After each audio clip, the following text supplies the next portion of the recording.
இந்த மழைக்கு இது போல் அரைச்சி விட்ட ரசம் செஞ்சு பாருங்கள், செம்ம டேஸ்டியாக இருக்கும். மிக்ஸி ஜாரில் 1 1/2 டீஸ்பூன் ஜீரகம், 1 டீஸ்பூன் மிளகு, 2 சிட்டிகை பெருங்காயத்தூள், தேவையான அளவுக்கு உப்பு, 7 8 பல்லு பூண்டு, அரை கொத்து கருவேப்பிலை, கொஞ்சமாக பொடியாக கட் பண்ண மல்லித்தழை, ஒரு 3 பழுத்த தக்காளியை கட் பண்ணி சேர்த்துட்டு அரைச்சிட்டு வந்துடுங்க.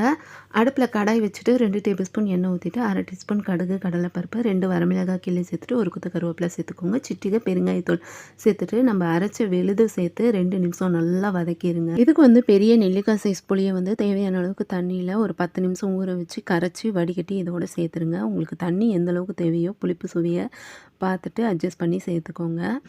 சேர்த்துட்டு நல்லா கலந்து விட்டுட்டு பொடியாக கட் பண்ண மல்லித்தழை கொஞ்சமாக சேர்த்துக்கோங்க. ஒரு 2 3 கொதி கொதிச்சதும் இறக்கிட்டிங்கன்னா நம்ம அரைச்சி விட்ட ரசம் சட்டுன்னு ரெடி ஆயிரும். டேஸ்ட்டு தாறுமாறாக இருக்கும். இந்த ரசம் ட்ரை பண்ணி பாருங்கள். ஓகே, ரெசிபி பிடிச்சிருந்தா வீடியோவுக்கு லைக் பண்ணி சப்போர்ட் பண்ணுங்கள். தேங்க்யூ.